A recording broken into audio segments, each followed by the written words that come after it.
Okay,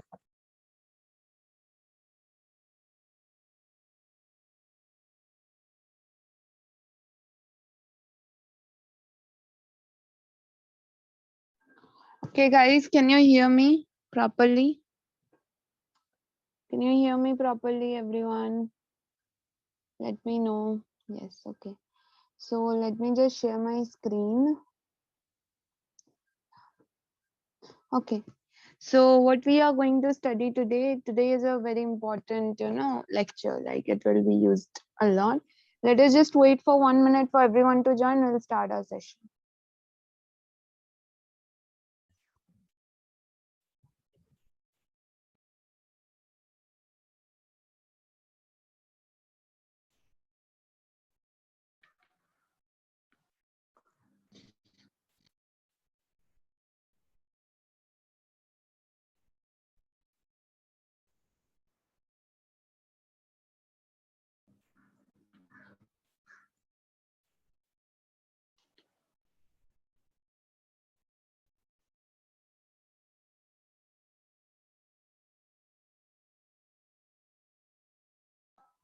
Okay, guys. Yeah. Let us start our session. Okay, my screen is shared. I'm recording. Great. Today, what we are going to study, first we are going to learn about template literals and all. Something about ES version 6. So yeah, let me just write down over here. Mute yourself if you are not speaking. Because I have joined from other device, so please mute yourself if you are not speaking. Okay? Yeah, take care of it. Great. Okay. So over here, yeah. First of all, ES version 6. Okay, ES version 6. What we learned about version 6, one of the most important features was our arrow functions. Okay, arrow function. Apart from arrow function, there are other things also introduced by ES version 6. That was hoisting. Okay, hoisting was one of the important feature that was introduced by ES version 6, and the let keyword is like a part of hoisting only. Okay, it does not support hoisting, and it's like a new enhancement of ES version 6. Great. After that, today what we are going to study, we are going to study template literal. Okay, again, template literal was something which was introduced by ES version 6, and it is one of the very important introductions or enhancements done by ES version 6. It's very, very important. Okay, it's not very difficult, but it's very, very important. So we are going to learn today template literal at first. Okay, so yeah, let us do that. Let us first open in our text editor.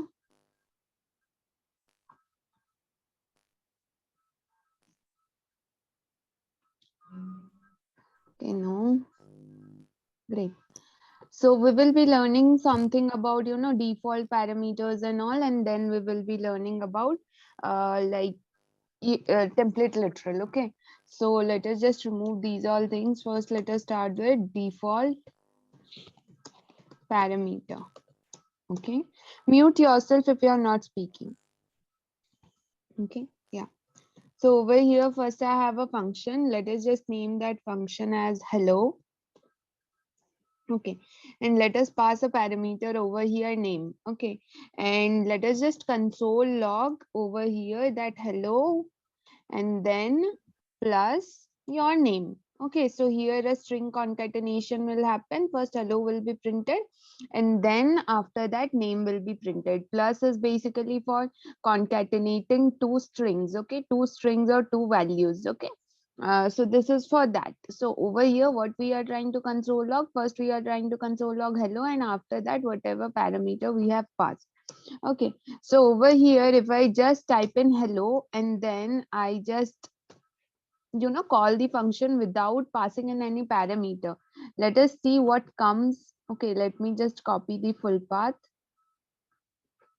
Okay, let me go over here. Let me paste this and let me see what happens. Okay, so you can see that hello undefined is printed over here. Why undefined? Because it does not have a value.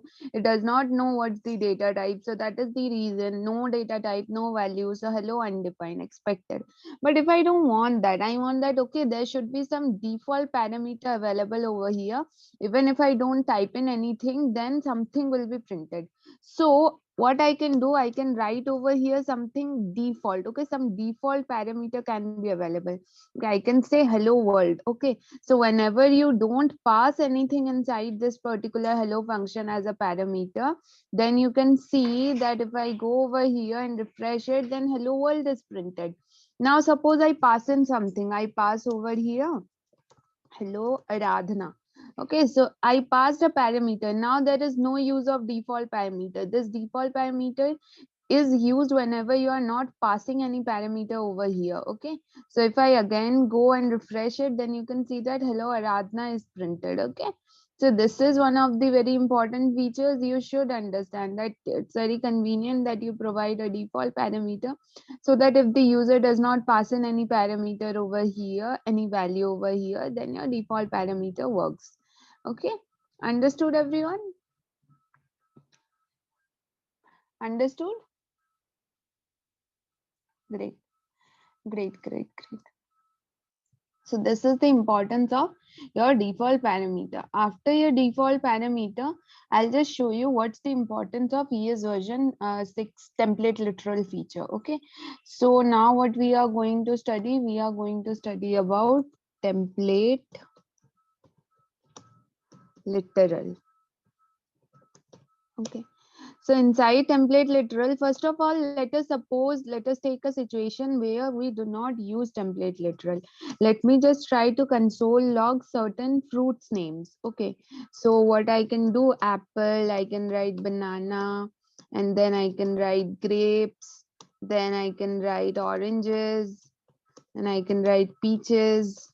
Okay, so yeah, I have console logged everything. Now if I go over here, now if I try to refresh, okay, I have gotten all those fruits name over here. I want them to appear in next lines, and I want to do that in one console log statement. You can have multiple console log statement, they will definitely occur in separate lines, but I want them to appear in separate lines but in a same console log statement. What I can do, I can just type here slash n. Okay, so if I just type here slash n, and then over here I type in slash n, over here I type in slash n, and again over here I type in slash n. If I just save this and if I just go over here and refresh, then you can see that all the things have appeared on the separate lines. Okay, all the like fruits have appeared in the separate lines, but it's a lot of work. It's a lot of work. Suppose I don't want to do this much of work, what should I do? Suppose you have 100 things, will you just put 100 slash n between them? No, it's very hectic, right? So we want something which should print things as we show them, as we want to be printed. Okay, so for that, template literal comes into action. We'll remove everything. Template literal is basically present on the left, top left of your keyboard. Okay, this particular thing, just below the escape button. Okay, just below the escape button, there is the template literal. Now inside template literal, what I can do, I can directly write all the fruits name. Okay, all the fruits name I can directly write. Like I can write peaches, I can write grapes, I can write banana. Oh, banana. I can write oranges, I can write apples. Okay, so if I do this and if I again go into my console, you can see that, yeah, I have gotten all those things. Okay, I've gotten all those things. So it is basically printing what you are showing it. Okay, whatever you are showing it, it is just printing those things. Got it? So this is the importance of template literal. Now, the importance of template literal is not only limited to this thing. It is not only limited to this. You can do a whole lot of things inside template literal. Suppose I have three numbers. Suppose I have num1 as, okay. Suppose I have num1 as 1, 2, 3, and then I have var num2 as 1, 2, 3, and then var num3 as again, let it be 1, 2, 3 only. Okay, so I have these all numbers. Now I want to print all these numbers along with this only. I want to print all these numbers, but by using the variable. Okay, but by using the variable name. I can't write the number directly. So what I can do here, if you dynamically want to render something, okay, you dynamically want to render something, here I have number. On the right hand side, the number is static. Suppose you are building a web application where you have to print the age of your maybe customer. Then what will you do? You will take a feed from your customer, you will take an input from your customer, what is the age, and then you will be printing certain things related to age. You will be calculating certain things and you will be printing it. So how to do it? How to basically do it? uh, you are dynamically rendering the values, right? So whenever you are dynamically rendering certain variable which may or may not have a fixed value, whose value may change, how you can do it? You can just do it by using a dollar sign, and then you can use two curly braces. Inside the curly braces, just write the variable name. So this is again an important feature provided by template literal. So what I can do over here, I can again write here num3, and yeah, this is done. If I just save this, I go into my browser, I refresh it. You can see that 1, 2, 3 is printed 3 times because those are the values of variable num1, num2, and num3. Okay, got it? Got it, everyone?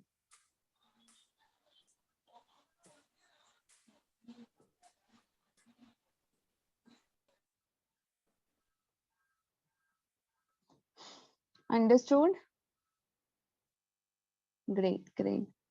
So this is the importance of template literal, and template literal is really, really very important. Now after template literal, we will be starting off with promises and async await and all. So please take 2 minutes and like complete this template literal part, and then we'll be going over there. Okay.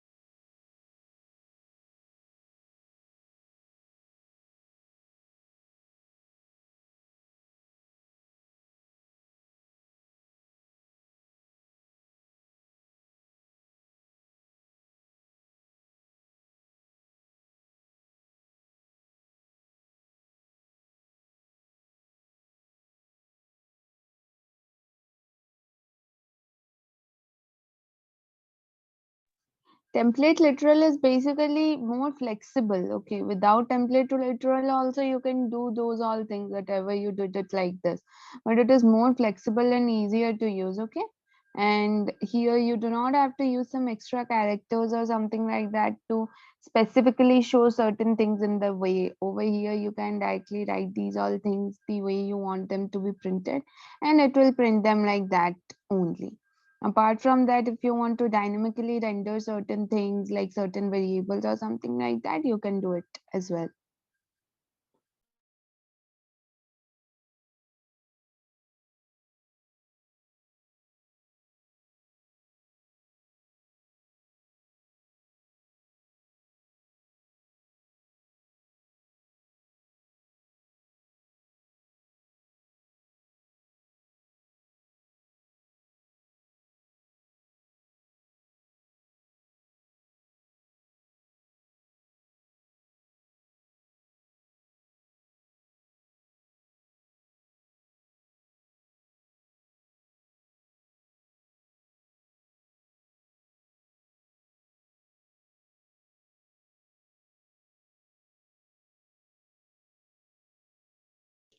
We will be starting Zomato project after we complete this promises part, and then we'll be going to advanced CSS for 1 day, and then we will start our Zomato project. Most probably in a week you will be complete. That's a 1 day project. It's a short, small, sweet Zomato project where you yourself will be getting certain assignments. Okay. So yeah, great. If you are done, then great. So now we will be going to the next part. It is very important, and it is the synchronous and asynchronous thing. Okay, so ES version 6 basically provides you asynchronous JavaScript, that is called async JavaScript. Okay, asynchronous task. It actually does all the task or does all the performance based on asynchronous way. So what is basically async or asynchronous task? It is basically a way where the requests are basically not pended. Okay, so over here I'll just explain you using some live examples, because it's hard to understand and hard to explain as well. Okay, so suppose you have your browser. Okay, you have your server over here, you have your server. Okay, you have your server, you have your node server over here.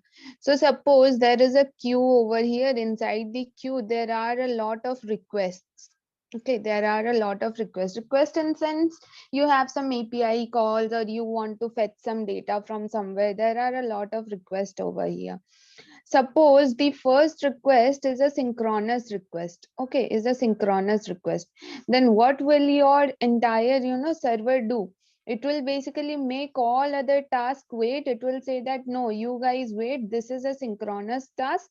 I will first finish up this particular request, and then I will serve you all. Okay, the server will say that even if this request will take a lot of time, even if this request in real life it does not take a lot of time, it's within a fraction of seconds. But let us just imagine a situation in the parallel universe that this particular request is taking a lot of time, but it is a synchronous request. So that is why the server will say that first I will deal with this request, I will respond, I will give the data whatever is required by this request, and then I will go to the next request. Okay, so this is basically not a very good idea, because suppose all the other requests are pending and you want other requests as well to be served, and suppose these requests are like require very small time and all, so you cannot make them stop for one request because it's a synchronous request. Okay, so that is why JavaScript basically follows recently it follows asynchronous ways of doing the task. What is asynchronous? Is a thing where the asynchronous task comes, and once the server sees that okay, it's a asynchronous task, then it will basically make the asynchronous task line up in another queue. Okay, it will make the asynchronous task line up in another queue. It will say that okay, I am basically trying to fetch whatever data you are trying to get. I'm making a promise that yeah, I'll try to get you the data, but yes, I cannot make the other request wait just for you. You please stand in separate queue. I have sent a request for your data fetching. I will fetch the data. I make a promise to you, I'll fetch the data, but yeah, until the promise is resolved, I cannot let the other request stand a long way. Okay, so this is basically the funda of asynchronous task. And asynchronous task is very, it's logical, because suppose you have certain request, you have told that request that okay, I have sent your request. Now until the data is fetched, until your request is resolved, I'm making a promise that yeah, I'll get back to you, I'll resolve your request, but yeah, till then I cannot let all other requests in the queue stand for just you. Okay, so this is basically the importance of asynchronous task, and that is why promises are made. That is why promises are made. Okay, understood? HTML, CSS, and Bootstrap. Yeah, got it? Yes. So this is the importance of asynchronous task. Now, suppose okay, and now let me just link it to promises. So what is basically the workflow of a promise? So workflow or a life cycle of a promise. So you have a promise over here. Now a promise is basically pending. Okay, promise is something which is pending, right? Now what you can do with the promise? Either you can resolve the promise, okay, or you can reject the promise. Okay, either you can resolve the promise or you can reject the promise. So usually promises are resolved, but suppose the promise is trying to fetch a data from a URL which does not exist only, then obviously you'll reject the promise, right? So that's the life cycle of your entire asynchronous task, this is how it works. Whenever a asynchronous task comes, like, let me clear it out to you properly. Whenever a asynchronous task comes, a promise is made that, okay, you stand in a separate line, I'll get back to you. You stand in a separate queue. I have basically made a promise to you to resolve your data, to resolve your query. But yeah, until and unless your data is fetched, until and unless it is resolved, I cannot let other request wait for you. So you just wait in separate queue, and as soon as your data is received, as soon as I fetch your request, I'll basically get back to you and resolve it. If the URL is incorrect from where you are trying to fetch the data, then obviously you need to reject that particular promise. Okay, so this is how things works. Okay, got it, everyone? Shall I repeat it again? I repeated it.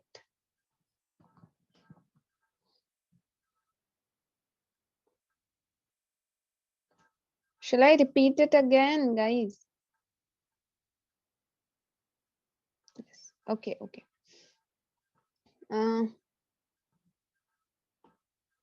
Yeah. So over here, first of all, you have your, okay, let me just delete this entire thing. Yeah. Okay. So over here, first of all, you have your, suppose over here, you have your server. Okay. You have your server. Now to your server, you have made request. Okay. You have made request. So suppose you have made one request, and the request is a synchronous request. Okay, the request is a synchronous request. After this request, there are a lot of requests waiting. So this can be a synchronous request. This can be, where is that? Yeah, this can be a asynchronous request. This can be a synchronous. This can be asynchronous. This can be asynchronous. So suppose like this, a lot of requests are pending. Now the synchronous request has told that, okay, I want to fetch some data. Now the server will say that, okay, this is a synchronous task, I will first finish off this, I'll resolve the entire thing, I'll get the data to the synchronous task, and then I will deal with all the other tasks. Then I'll deal with all the other tasks. So this will cause a lot of trouble, because if the data is not fetched, if the data takes a lot of time to get fetched, then all the other tasks will be pending. Suppose your website has a lot of forms or a lot of columns or divisions where there are a lot of requests for each division's data. Now suppose the first division is only letting you wait so long, then all other divisions data will not be fetched and your website will be blank, right? So this is how and why your JavaScript has asynchronous task. Okay, asynchronous. What is asynchronous? Asynchronous is something whenever this task goes to your server, the server says that, okay, you please wait in a separate line, I'm making a promise to you that I'll get back to you. I have sent a request for your data.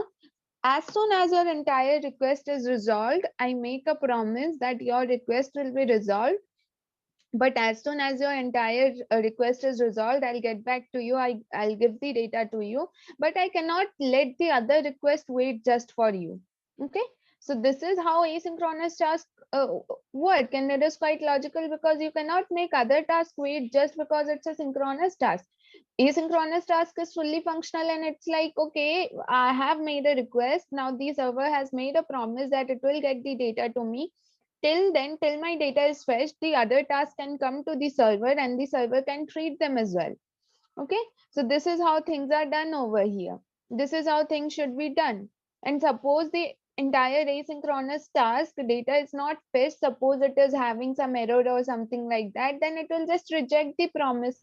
It will say that, okay, your promise is rejected. But yeah, if it's taking time, that does not mean that all other tasks. Please mute yourself. Yeah. So if the data is not fetched and it is taking a lot of time, to fetch, that does not mean that it will basically make the server will make all other tasks wait for just one task. So this is the funda of asynchronous task. Now over here, you can see that the life cycle of asynchronous task, the asynchronous task is present over here. Now Whenever a asynchronous request is done, then a promise is made by the server, and the promise is basically pending. There are two stages. Either it will resolve the promise or it will reject the promise. Now, if the promise is resolved, then your data is fetched. If the promise is rejected, then it will throw a error. Now, if the promise is resolved, that means the URL was correct, the API was correct, and data has been fetched. Now, there is one more thing. If this is taking a lot of time, then the server will not make you or the other task wait for a long period of time until the data is fetched, because it's illogical. You have made a promise, you have tried to fetch the data. Now if the data fetching is taking a lot of time, you cannot let the other task wait, right? So this is the funda of asynchronous task. Okay.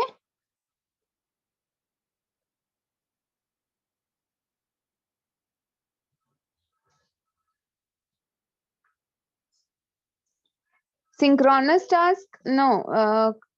Synchronous task is something where the server tells that I will complete this synchronous task. Till then, I cannot let other tasks done.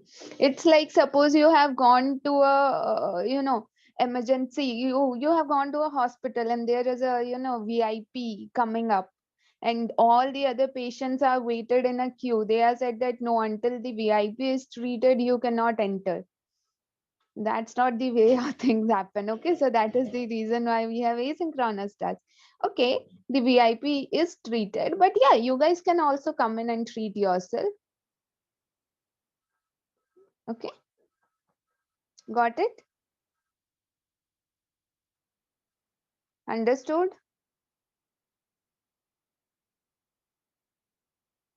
Great, great. So how we will be doing things over here? First of all, we'll try to fetch some data from my API and we'll try to do this. So let us go to JSON placeholder, and here you will be getting a lot of data. So I'll be just pasting in the link over here. This is basically, kind of, it's used for testing and debugging purpose. So over here you have a lot of things. So let us just go to users, because it has just 10 users and that's pretty convenient. I'll just give you an assignment to do the same thing using post or comments or albums, like 3 of the things, if you want to do, like in order to explore this particular topic, or in order to practice it. So I'll be basically sending you this particular link in the chat box. So we'll be trying to fetch this entire data.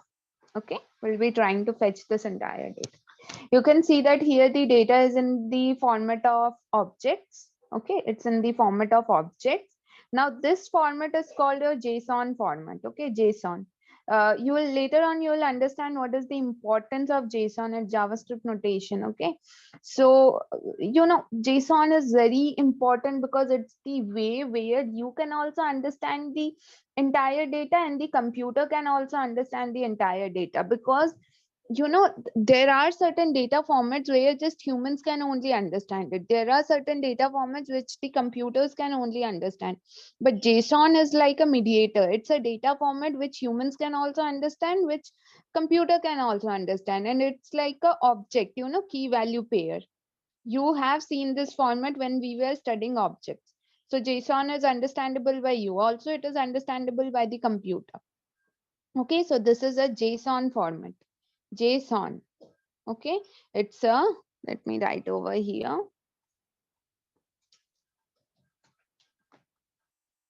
Yeah, so it's a JSON format. JSON, JavaScript object notation. So great. So over here you have a JSON format data which is understandable human by understandable by computer as well. So that is the reason. Now we will be trying to fetch this data.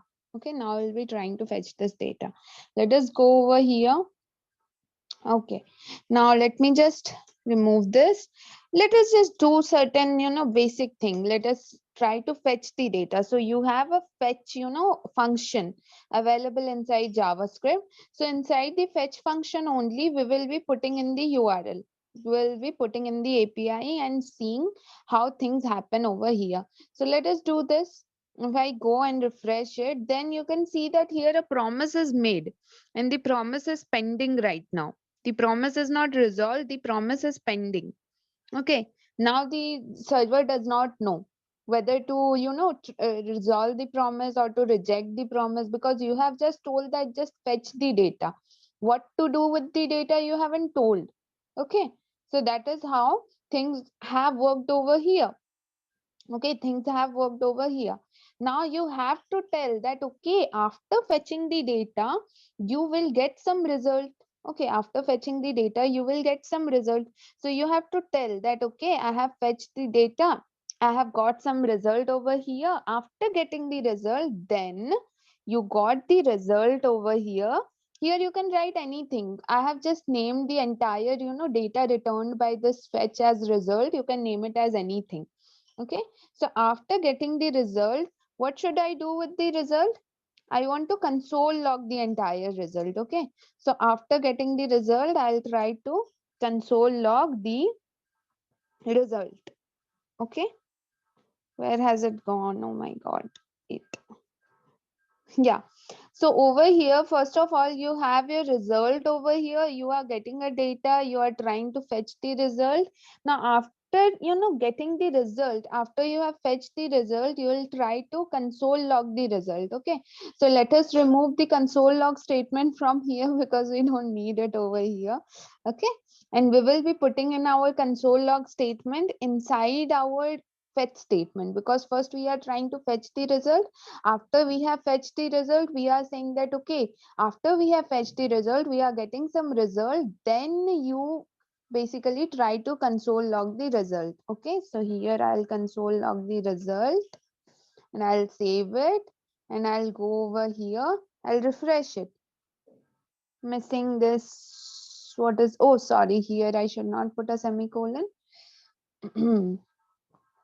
Yeah, so you can see that it has got some response. Okay, it means that the life cycle, you have resolved the pending promise, you have got some response. Okay, the URL is correct.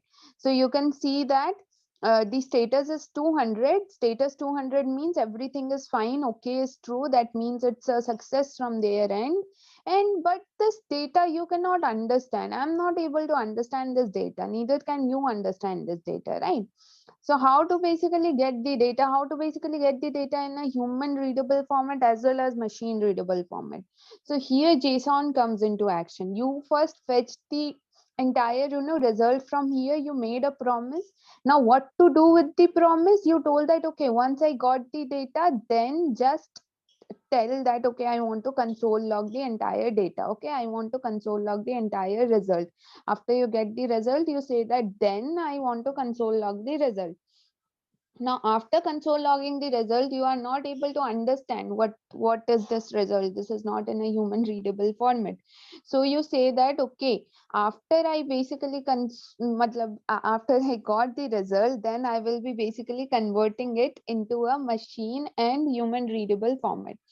So how to basically convert it into a machine and human readable format? Let us just put this then in the second line so that you guys are able to, read it properly and understand it properly, because I know that it's, hard to read and understand it like without getting into the next line, because this will like go on a horizontal scroll forever. Yeah, so over here we have our fetch, then we will have our, yeah, let us just remove this particular thing and try to understand from the beginning and try to make the workflow from the beginning. First we have our fetch, we are fetching the result. After fetching the result, we are saying that, okay, after you have fetched the result, basically store the result inside the result variable, and then convert the result variable into a machine and human readable format. So I'll write here result dot JSON. This will basically convert the entire result into a machine and human readable format. After this is done, I will say that, okay, after this is done, then you basically get the data, whatever is gotten by this result.json format, get the data and console log the data. Okay, console log the data. Okay, got it. So this is how this is done. Now if I go over here and now if I refresh this, you can see that I have got 10 objects. Okay, 10, like there is a array. This array has 10 objects. This is an array of objects, so it has 10 objects. Now if I expand this entire thing, you can see that I have got the data. Whatever data was present over here, I have got that entire data over here. I can expand it and I can see that, okay, they have address, company, email, ID, name, phone number, username, everything is available. Okay, got it? Understood how we are doing things? What is the workflow? We are fetching it. After fetching, you are saying that, okay, I have got a result. Now the result has to be converted into a format which I can also understand, the machine can also understand. Okay. After doing this, you are saying that, okay, then I have got some resultant data which I'm going to console log. Okay, great, great, great. So please take 2 minutes and try to fetch this. Okay, not the user data, but yeah, you try to fetch, let me tell, yeah, you try to fetch the posts. Okay, you try to fetch the post data and the user data. Take 5 minutes, do this, and then we will understand async await. Okay.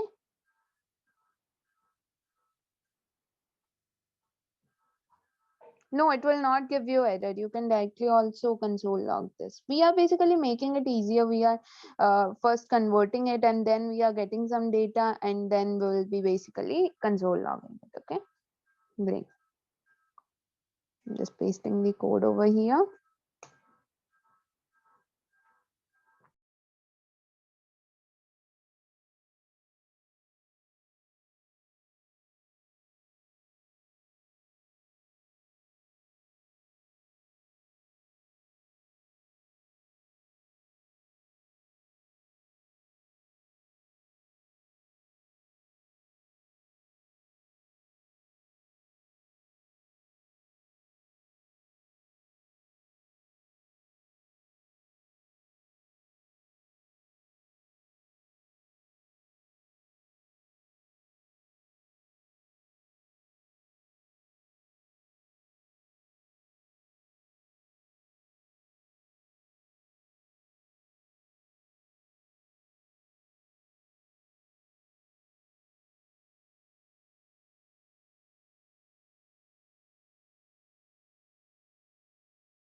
Recording in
Done. Everyone got a correct result.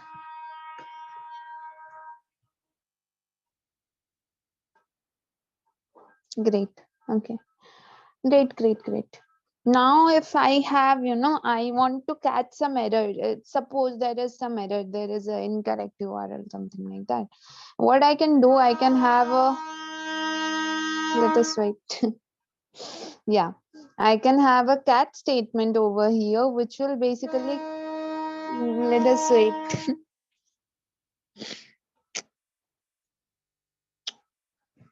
Yeah, I'll have a cat statement over here, which will basically be able to handle the error. So whenever you are done with all your processing, yeah, whenever you are done with all your processing, then you have your cat statement, which is basically responsible for catching up your errors. And after you catch up your errors, you'll just console log what error you have so that you can identify that what all errors you have. Okay, so yeah, this is all about it. Now suppose this will basically not show any error because the URL is absolutely correct. So if I go over here and refresh it, still I'll be getting the same thing. Suppose I change something in the URL. Let me write an invalid URL over here. Then if I refresh, then you can see that a error has come over here. Failed to fetch at line number 1. Okay, so there is certain error in line number 1 only because the URL is incorrect. So that is why it showed that there is certain error in line number 1 itself. So yeah, okay. So this is how the get request is only not working. It is trying to get the value from the get request, but it is not working.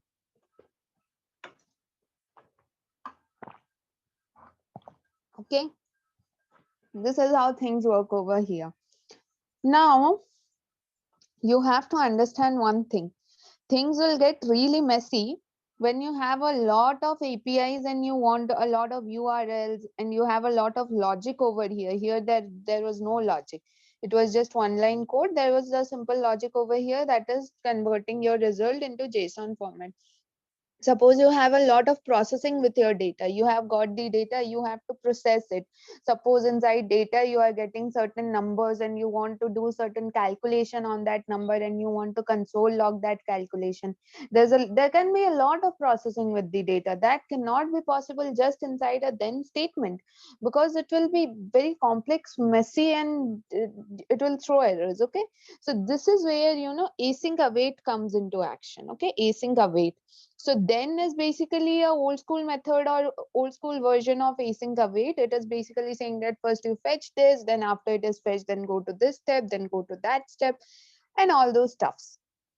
Now we will be learning about async await. Okay, async await. Okay. No, let me just type it in next line so that you can relate from the upper thing and you can just understand it correctly. Okay, yeah. Async await. So it is, it's basically a syntactically improved way of fetch. Okay, it is what? It is a syntactically improved way of the previous version. Okay, so this is what is async await. Now what is the, what is the entire format of async await? You have to create a function. Okay, you have to create a function, and inside the function you have to put in your entire logic.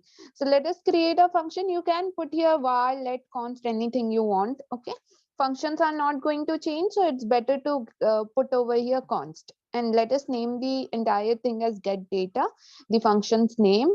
And over here, instead of directly writing this and then putting an arrow and then putting a curly brace, you do this in a normal function, right?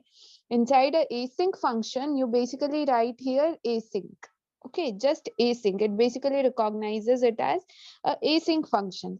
Okay, after doing this, what we are getting our result. Okay, we are getting our result. Now whenever you are trying to fetch the result, how will you fetch the result? You will write here await and then fetch, because you are not doing it in a synchronous way. You are waiting till your entire data is responded with. Okay, so that is why it is called async await. Okay, because it's a asynchronous task and you are waiting. A promise is made, the promise is pending, but yeah, you are waiting till your promise is dealt with. Okay, and here you don't have to write then again and again. Okay, so you just fetch the data from the URL, from this particular URL. Okay, so I'll just copy this URL. Okay, the data is fetched from the URL. After the data is fetched from the URL, you basically say that, okay, now I want to process the data. Okay, again, you just create a constant called data, and here you are again processing the data. But again, you have to write here await. Okay, await, because you are waiting till the data is processed. A promise is made that the data will be processed in a JSON format, but you are waiting. Okay, result.json. Okay, great. Now the entire thing is done. Now you just have to console log the data. Okay, now just have to console log the data.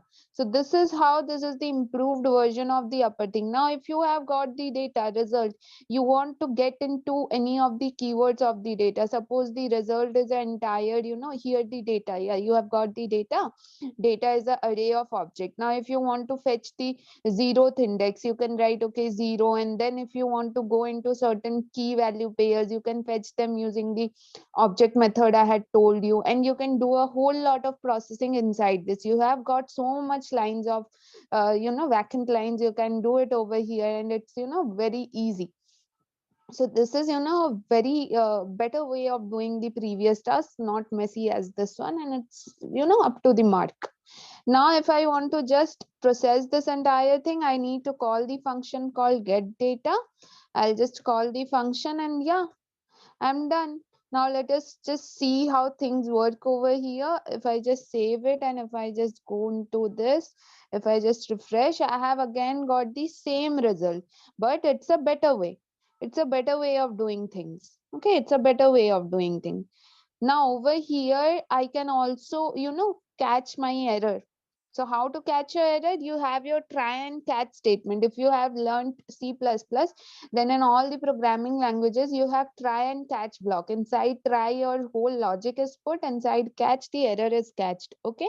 So you have your try and catch statements. Okay. Here you don't have to, yeah, you have your try and catch statement. So inside try, you just copy the entire logic and you just paste the entire logic inside your try statement. Inside the catch statement, you have your error.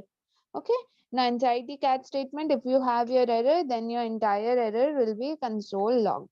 Okay, so this is how things work over here. Now if I go and if I just try to refresh my page, I still see the same result. Now if I again go over here and I just change something, let me change this. I again go and refresh it. You can see that I have got some error. Okay, so this is a way more better way of doing things. So did you understand, guys? Yeah, it's a flow, with the flow I just speak. Great. So yeah, I'm just making you understand again. So over here, first of all, you have asynchronous task. Inside asynchronous task, a promise is made and you're waiting till the promise is served. Okay, till the entire thing is resolved. So first of all, you have your get data, then you are getting your data. It's a asynchronous function, so you just have to put async before your function, and then you have a try block, you have a catch block. Inside your try block, you have the entire logic for your code. Inside the catch block, it's basically for catching the error.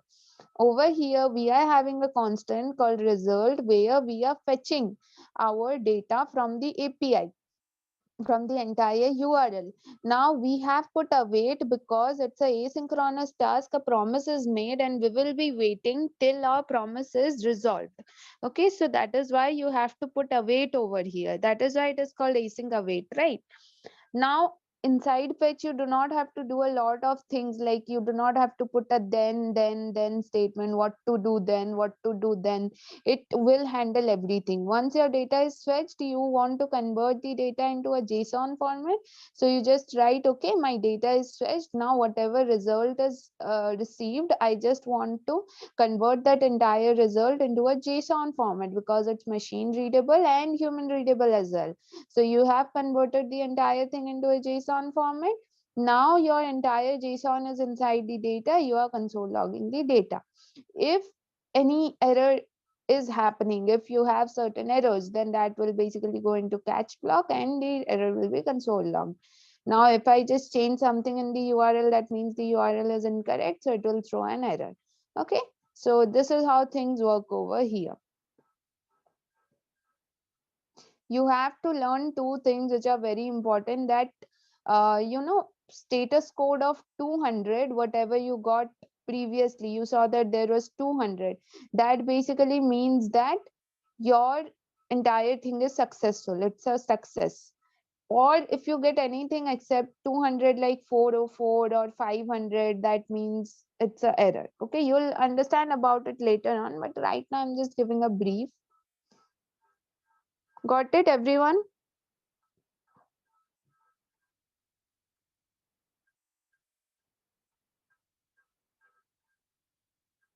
Yeah, so please do this.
We will use this a lot when we will be designing APIs inside our backend, front end. All the developments will be using this.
No, it's like a object notation or like a mediator.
Okay.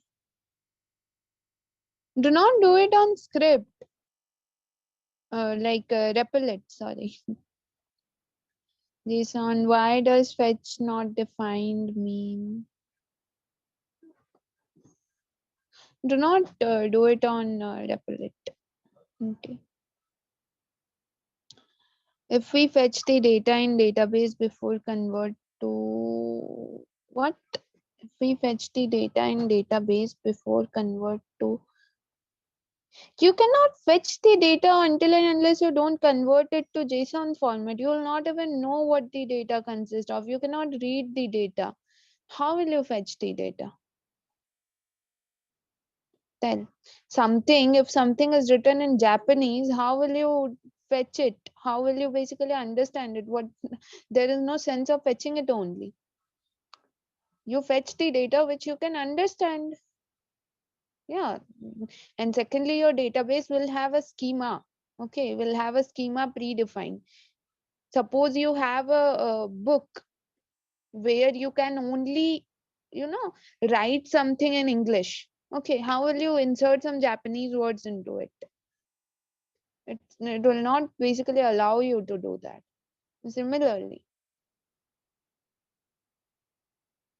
JSON is basically used to convert whatever data is received by any of the API calls or any of the URLs into a human and machine readable format. Okay, now before using JSON, I had shown you, you had got data, but the data you were not able to understand. The machine was able to understand, you were not able to understand. So it is like a object method only, like the entire format or the entire structure of JSON is in an object oriented way, but yeah, it's understandable by machine as well as human. Okay, it's like a mediator.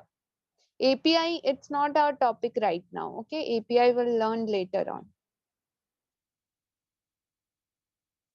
Yeah, exactly, you can think JSON as a API, as a mediator. API is nothing. API is like a mediator, is like a middleman. Okay, so JSON is like a middleman between machine and you, machine and the human. Okay, got it?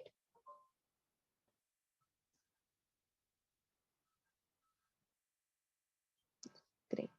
So I guess everyone is done with this and everyone have done this. What is your assignment? Your assignment is to fetch all the data, whatever is given over here, post, comments, album, photos and to-dos. Okay, so you have to fetch all the data using whatever I showed you, and there's no Google form for this assignment because you just need to do it in your local and see that you are able to do it or not, and that's it. Yeah. So I hope today's class was interesting and we'll be seeing each other tomorrow. Do you guys have any doubts?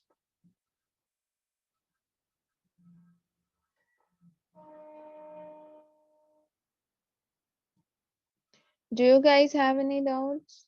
API is like a middleman. You see, there is an entire, 2 week or 3 week class on API itself. Right now, I can't explain you API very properly. Just now, you can just understand API is like a middleman, but do not try to figure out what is API. Right now, focus on URL only. We try to fetch a data using a URL. Yeah, wait, because we are basically working out with asynchronous tasks, right?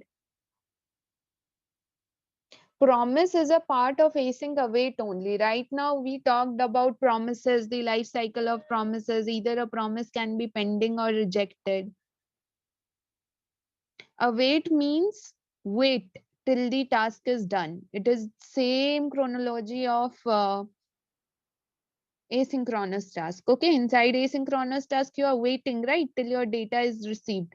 Till then, other requests are served. So similarly, here also await is like that only. You are waiting till the other request is served. Okay, you are waiting till all of the requests are served. We will be using await only because that's how things are done inside JavaScript ES version 6. This is the best way.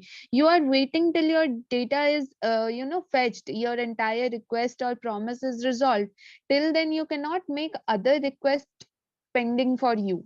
Okay, so that is why we write here await. Tailwind CSS is after React.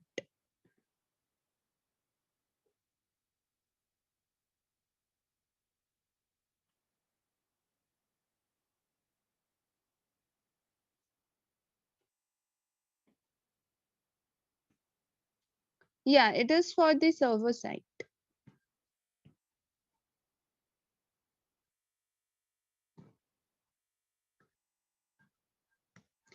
Okay, mini project using JavaScript. You have to understand DOM manipulation, else there is no such very good project on JavaScript. Mini project. After DOM manipulation, yeah, you will have a whole lot of good list of project using JavaScript.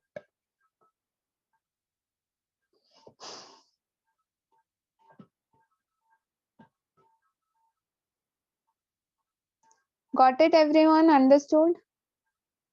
Great, great.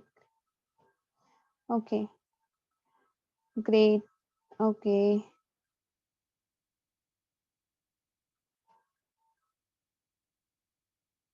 No, you cannot do that like that.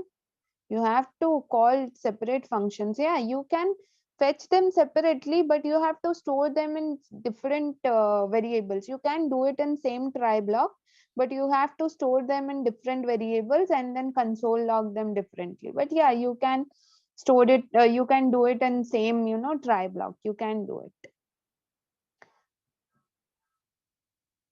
Yeah, we'll first complete JavaScript and then start with projects. Okay, guys. Okay, great, great. Yeah, guys, you can leave. You can leave. Bye.